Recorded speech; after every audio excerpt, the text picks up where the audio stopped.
Good afternoon. I'm George Anderson, an associate editor at America, and I'm sharing a few reflections about a very important work that came out through the Committee to Protect Journalists.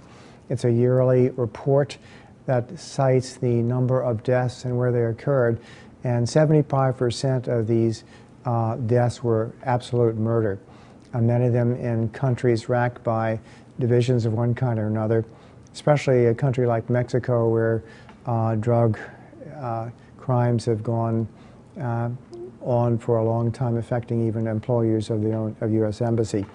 But I'd like to emphasize that word protect. It's a very dangerous job if you're working in a country where those who are doing bad things do not want to be recognized or have attention brought to them. And one, for example, about Mexico, if you can see this, is a young man, he was only 28, Valentin Valdez Espinoza, who was reporting, in fact, on a drug cartel situation, and his body was found tortured and mutilated. So it's an example of why journalists do need protection, and also the role they play in terms of bringing to the attention of the public human rights abuses in Africa and Mexico and other parts of the world. And if these abuses were not brought to attention, there would be even worse impunity than there is now.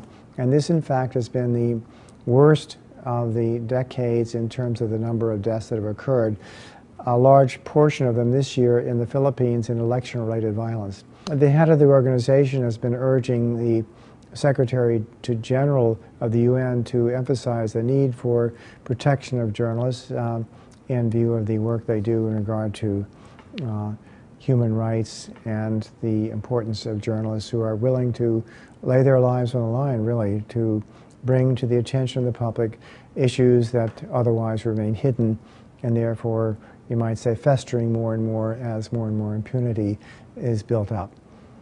So thank you very much for being with us today, and we hope to be with you again sometime in the future. Bye.